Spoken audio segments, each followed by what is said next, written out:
This is for entertainment purposes only, fam. Because that's what we're told to say, y'all. Yeah.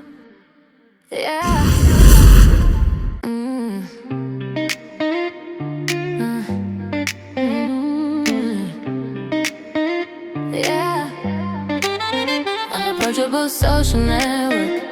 Yeah. Unapproachable social network. Yeah.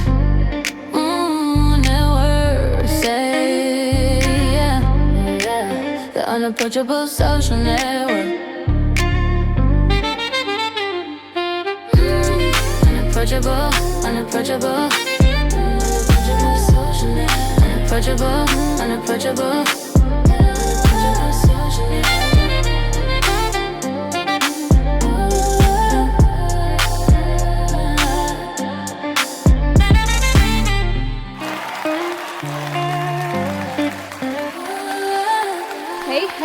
Hey, what it do with all my fellow witches across the world? All my witches in the house, say hey! Hey y'all, it's your Dominican witch princess, Bianca. Word up, and I'm that witch, Symone, and this is the Magic vs. Magic Notebook Podcast, where we discuss everything magic and spells, and sigils, and love potions, and witchy type shit. You feeling me, y'all? Well, okay then. Let's jump in! Wait, hold on a minute. What? What's happening, girl? Let me just say, before we get down to business here, that it's about to get a bit erotic with this deep dive, so prepare yourselves. Ooh, boy. Am I gonna need to turn the AC up for this one? I don't know, honey, but if it starts smelling like PMS and pickle juice in here, I'm definitely pointing the finger at you. Fuck you, Bianca. Don't make me cast a spell on you. Okay, alright, now, let's be for real, y'all. So today, we're looking past, the usual sensationalism around sex magic. We want to focus really intently on the underlying mechanics, the engineering of it, you feel me? Well, we've got this fascinating stack of source materials on Smash right here, B. They pull together ancient practices, energy work, and, well, the modern structure of magical systems. This type of magic reminds me of what we witches refer to as drawing down the moon, with its special procedures. This should be fun, but also educational. Just the way I love it. Exactly. And our mission here isn't to get lost in the hype and shit. It's really about analyzing the blueprints of the matter. Right. We're gonna be looking at how focused that intense intention and these extreme energy states, specifically sexual energy, are used across, well, quite diverse traditions. From Thelema and chaos magic, all the way to certain pagan and satanic ideas. It's about the how, the core mechanism they seem to agree on, for actually changing reality. That's what's up, Symone. So, to really get a grip on the magic, we first need to understand the power and its source. Our sources are rooted in Hermeticism, general occultism, and even practices like Qigong. They present a unified picture of energy control. You feel me? All right, my witches. Let's unpack this foundational architecture first, shall we? Okay, so the central idea, let's call it the core energy thesis, is that existence is saturated with this gigantic energy. Gigantic energy. Okay, yeah, word up. Yeah. Call it prana, chi, astral light, magnetic, fluid, whatever label you prefer. The point is, this vital energy is what truly connects the soul, the spirit, and the physical body. And the sources are pretty freaking awesome and clear. Without conscious, disciplined control over this flow, an individual is basically powerless, like a leaf in the wind, as one source puts it. Forces just toss you around and shit, you feel me? Right, I got you. So, personal power, magical ability, it all starts with controlling what though? You know what I'm saying? The source's layout is the Triad of existence. The journey starts at the body, right? It's the vessel for the energy. Specific things sustain it. Nutrition, breathwork, proper posture even. That's that shit right there. And this chi, or energy, flows through specific pathways. The viridians, the verines. You heard? Yeah, when those get blocked, you get disease. And not just physical sickness, but also like those psychological blocks and shit, right? Or maybe just feeling stuck, unable to reach your goals. That shit sucks, y'all. Word up. Yeah, word up. Okay, that does track. Makes sense though. But then there's the mind. Ah, yes. Here's where it gets interesting.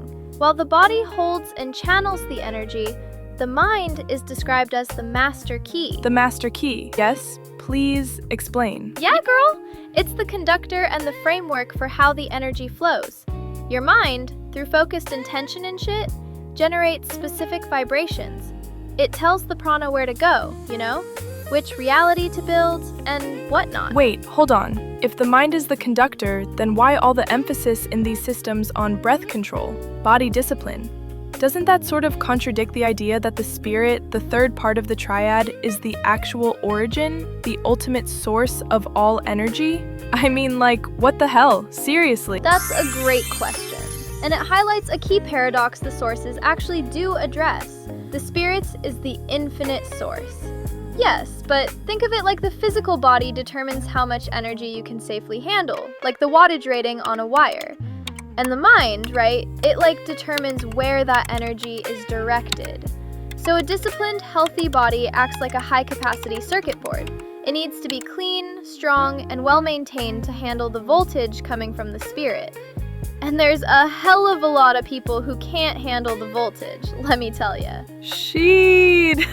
Word to Big Bird, honey! And they don't even know it, Symone. It's crazy, right?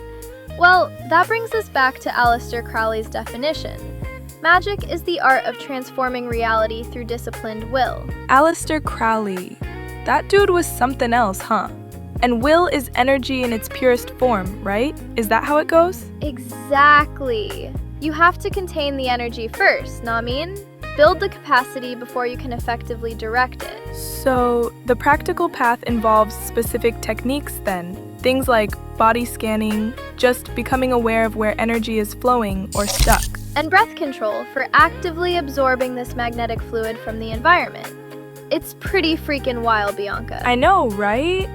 And crucially, emotional regulation. This seems huge. In the sources, emotions aren't just feelings, they are energy. Absolutely. Positive states like joy or confidence raise your vibrational frequency, making it easier to align with the creative, universal flow. But uncontrolled negative stuff, fear, anger, obsession, it just scatters the energy. Without a freaking doubt, it disrupts the focus needed for any true and real magic to work. Trust us on this one, y'all. For realsies. You basically short-circuit yourself.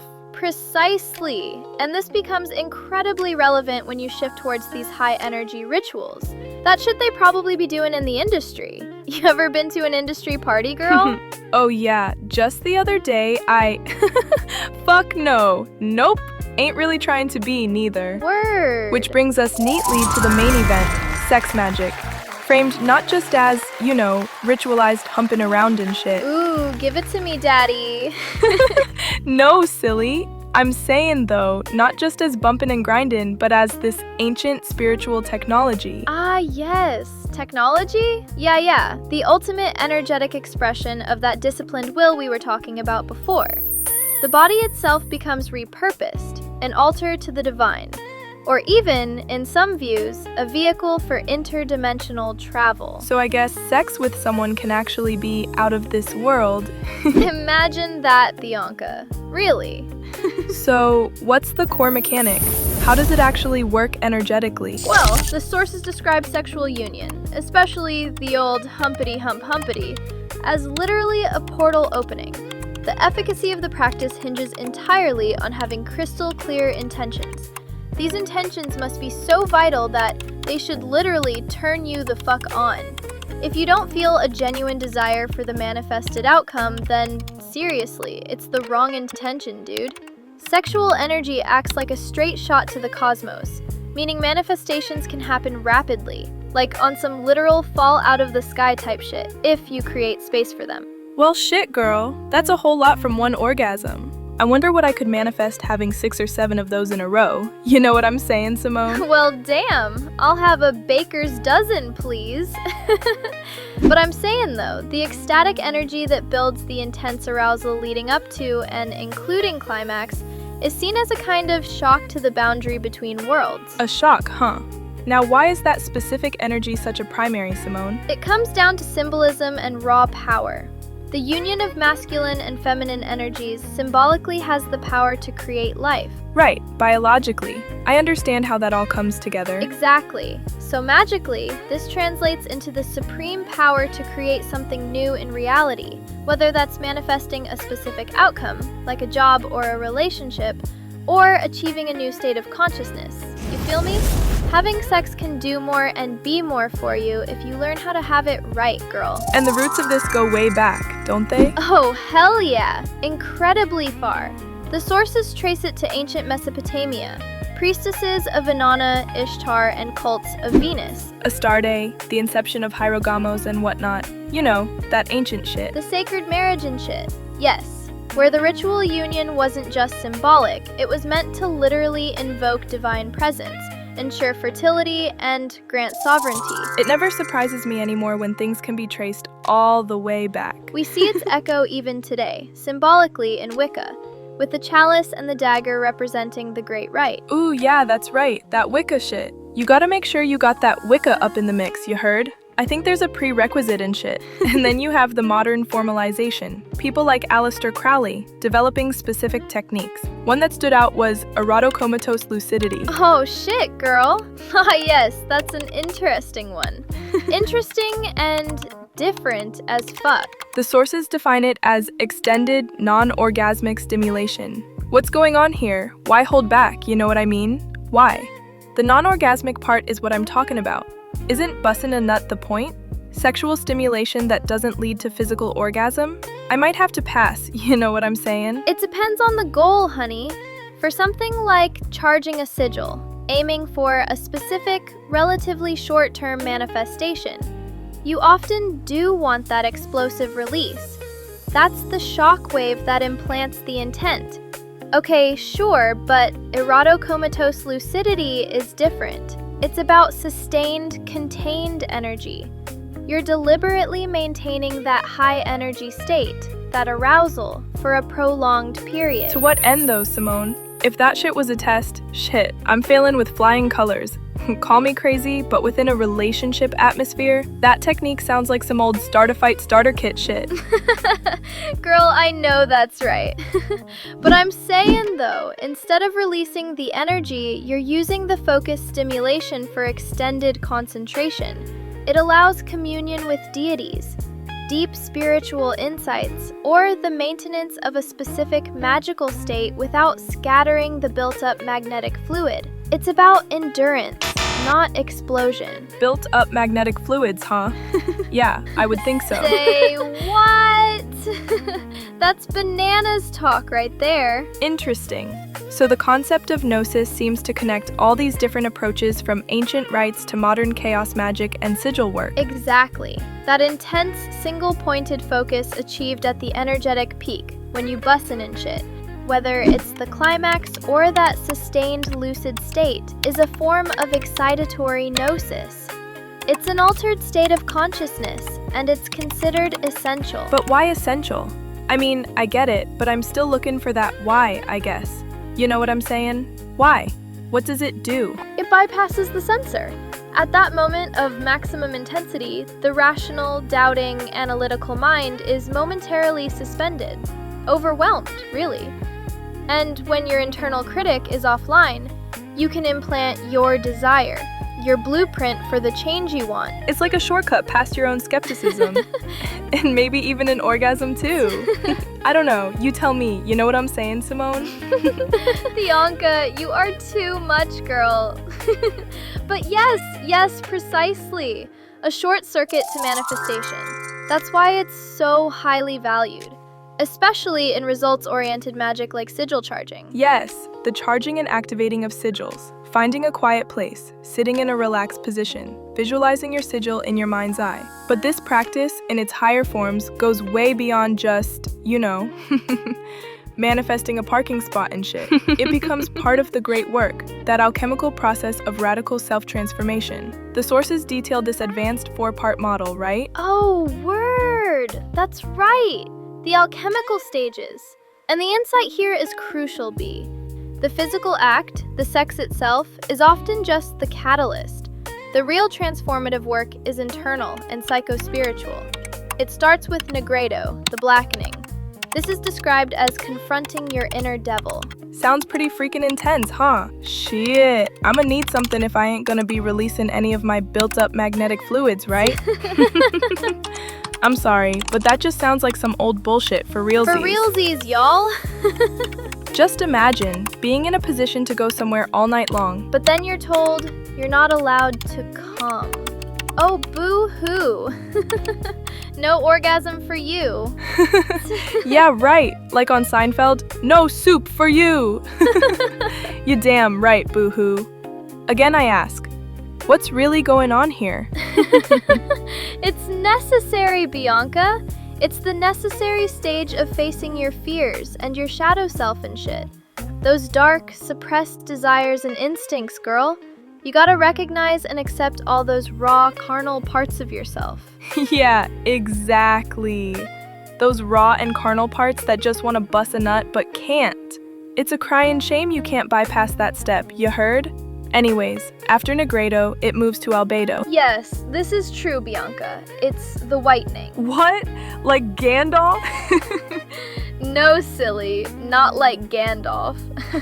The whitening is a correctness, which involves purification, developing faith, and consciously cultivating connection with your inner God, your higher self, your ideals. Then Rubedo, the reddening associated with fire. Passion and ultimately surrender.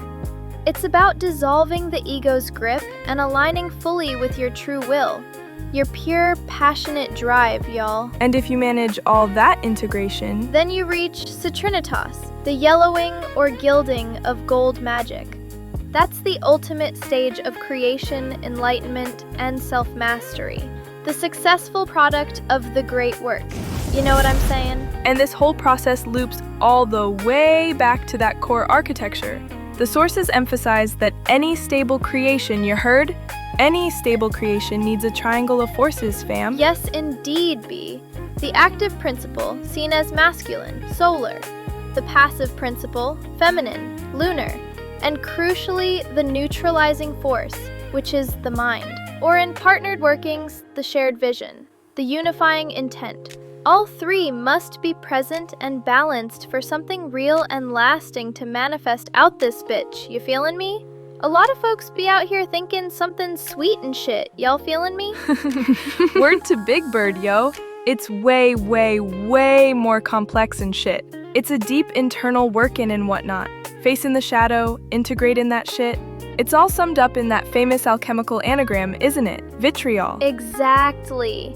It's basically the damn core instruction manual, hidden in plain sight. Visita interiora terra, rectificando invenis occultum lapidem, which translates roughly to visit the interior of the earth. Ooh, watch out. You go, girl. Speaking all that Latin and shit. Girl, stop. You already know what it is, B. But I'm saying though, by the setting of things right or purifying, you will find the hidden stone. The Philosopher's Stone? Yes, girl, the Philosopher's Stone, or psychological mastery of the true self, darlin'. It means looking deep within yourselves, y'all. Confronting and purifying your base nature. Integrating your shadow, aligning your will. And then you find your true power and inner gold. These are the steps that need to be taken, y'all. That deep psychological work really seems to be the dividing line. It separates the, let's say, higher aims of magic with a K at the end, and lower aims, the magic with a C on the end of that bitch, the purely practical. Which brings us back around to that philosophical split we mentioned earlier, fam. The architecture, energy, and gnosis might be the same, but the goals can be very different, especially comparing pagan and satanic approaches described in the sources. Absolutely, dude. The pagan and Wiccan ethos, generally speaking though, right, is often rooted in love, described as total acceptance, focusing on creation, healing, and spiritual growth. They often work with natural correspondences, seeing power in natural cycles, you feel me? Word. Feminine fluids, such as menstrual blood, might be viewed as potent ingredients for manifestation, particularly in love or even domination. Magic, connecting back to those ancient fertility associations. The overall aim trends towards that spiritual alchemy, Citrinitas. Yo, word up. Do y'all remember the crazy 1986 movie The Golden Child starring Eddie Murphy? Well, the villain of the flick, Sardo Numpsy, is a shape-shifting demon who leads a secret Tibetan cult, right? Anyways, in the flick, Sardo Numpsa kidnaps this little kid, right? The kid that's the golden child, right? Yeah, that one. And part of the task of contaminating the soul of the child was for Sardo to feed the little boy menstrual blood inside a bowl of oatmeal. Ew, girl, like, total yikes, y'all. That's fucked up and disgusting all at the same damn time, B. At the same damn time, Symone. Word up, it's crazy, but it's out there, hun. Everybody needs to go to one of our sister notebook podcasts on the Unapproachable Socials Network channel called The Evil Across Existence Notebook. They be doing deep dives into movies over there. It's actually one of my favorite podcasts to listen to, girl. They should be on YouTube, TikTok, and I'm pretty sure X, formerly known as Twitter, as well. A few moments later. I believe they actually dive into the Golden Child flick in one of their episodes. But anyways, okay, that's spiritual alchemy. Citrinitas. Contrast that with the Levian satanic approach presented. It's like totally framed as purely practical, very materialist and ego-focused, honey. It's explicitly low magic shit. The goals are worldly. Note to self, y'all, you shouldn't be worried about this world, you feel me? Raise up to a higher way of thinking, you heard?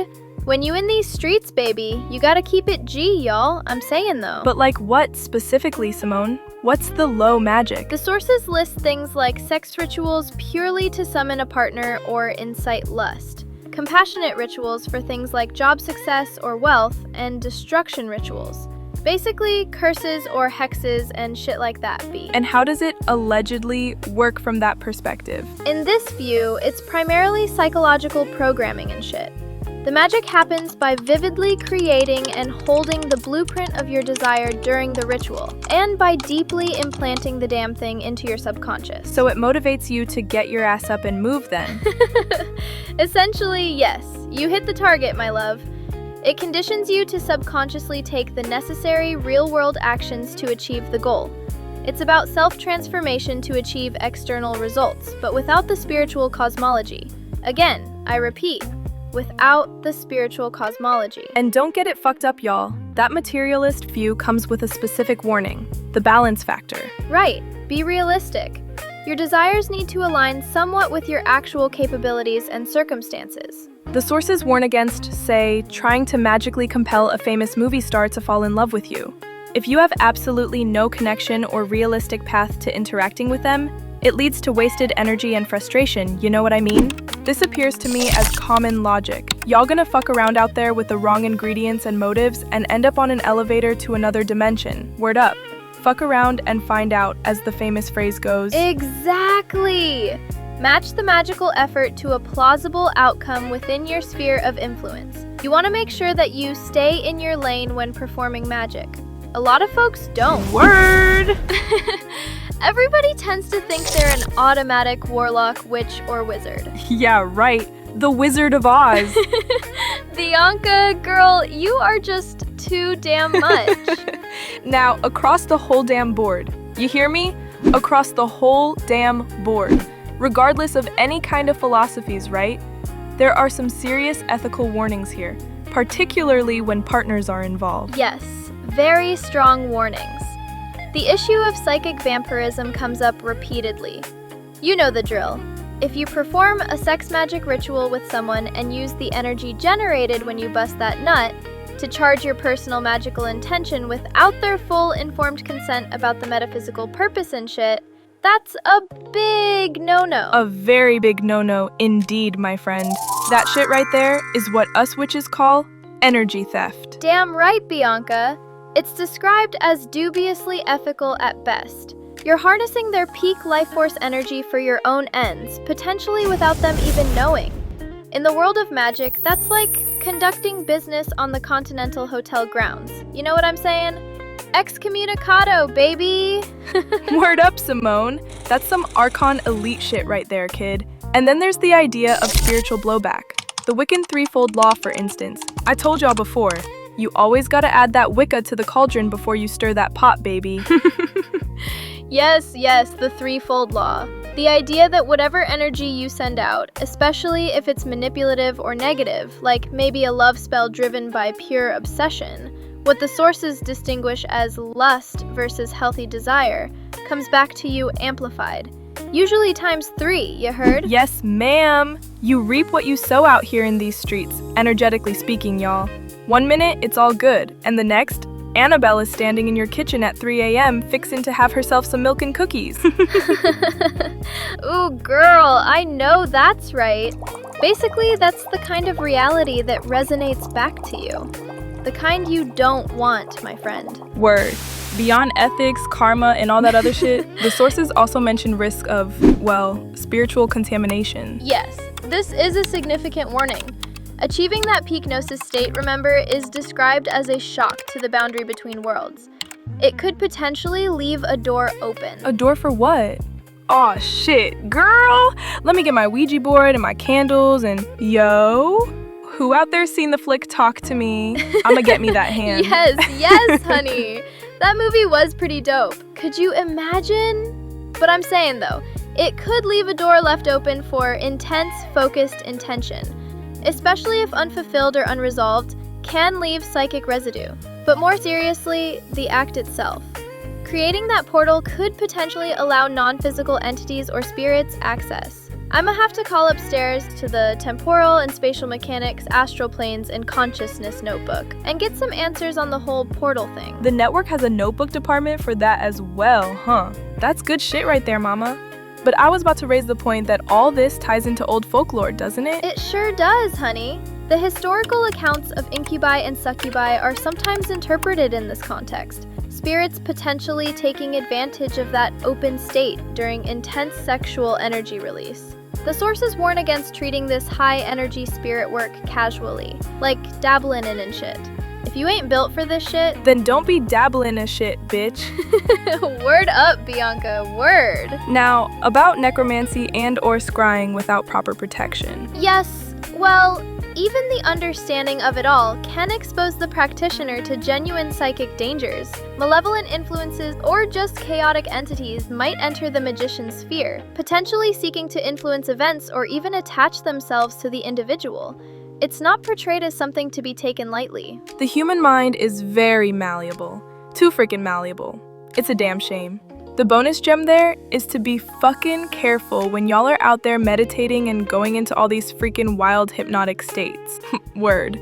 You gonna take a trip to another dimension? Yeah, and come home with a new fucking friend. Okay, so wrapping this up, what's the core message here for all our witches out there tuning in to Magic vs. Magic? Maybe spiritual enlightenment, that citronitas bullshit, or something more grounded, like manifesting a worldly desire. We need our listeners to stay informed. So many folks get it wrong out there. We can help them get it right. You know what I'm saying, my love? Well, low magic. The underlying architecture seems consistent across these sources. Effective magic demands disciplined will. It requires intentional mastery over your internal energy states. Physical, emotional, and mental. Word, it's most definitely not magic on autopilot. You feel me? Word! This ain't no game, y'all. Not at all, Bianca.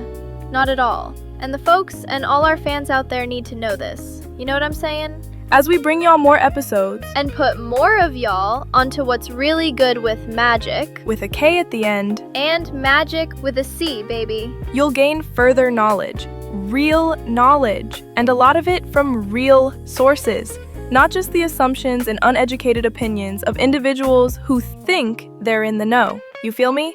This is some serious turn your cap backwards, pick up your pants, tie your Timbs, and roll out shit, kid. Word! No backseat, baby. You have to consciously engage. Put in the physical work, the emotional work, the mental focus, the spiritual alignment, whatever the path requires to actually create change in the outer world. Action is usually required. And that's why Alistair went ham with all that Babylon working and Moonchild type shit. Now that's what you call doing a deep dive. That actually tracks. It does actually make perfect sense. You set the energetic blueprint, then you have to build that shit from the ground up, like a business, an architect, an engineer. You have to be ready to go the distance and tackle it all, fam. Right. And if we zoom out for a final thought, there's a fascinating thread in the sources connecting energy, vibration, and language. It touches on the ancient philosophy of the logos, the idea that sound, the word, is the primary creative force. True. Matter is fundamentally vibration, and sound creates light essentially as well. Shit! That answers the creation myth. God said, abracadabra, and poof, here we are. Exactly. And you see this in high magic rituals, using the vibratory mode for divine names, chanting them with specific resonance to make the astral light, the energetic fabric of reality, conform to that sound pattern. You feel me? Okay, so if sound, audible vibration can shape reality with that kind of geometric precision, Then it raises a really profound question, linking back to everything we've discussed about sex magic. How does the unspoken, completely internal, but precisely focused, intentionally form? At that absolute peak of gnosis, that silent climax of will manage to shape reality with comparable power. It bypasses audible sound entirely, yet potentially achieves the same result. How does silent will imprint itself onto the vibrational structure of existence? You know what I'm saying? That really gets to the heart of the mystery, doesn't it? The power of contained energy and focused consciousness. Something for you to definitely mull over. Explore those concepts. Gnosis, will, the link between silent intent and creation. That's where the deeper understanding of these energetic blueprints probably lies. Well, Symone, that wraps up today's episode of Magick versus Magic. Yes, indeed, y'all. Today's Magick versus Magic episode. Sex Magick Decoded, the energetic blueprints of will, Gnosis and reality transformation. is brought to you by the Unapproachable Socials Network and Panther Black Productions. Y'all be safe out there. And be sure to tune in to the next podcast episode of Magick versus Magic. This has been your half-Korean sorceress, Symone. And your Dominican witch princess, Bianca. Level up, you witches! Peace.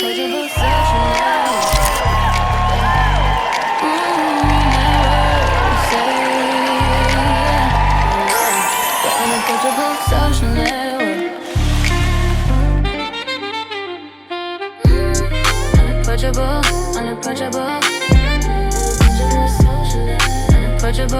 Unapproachable.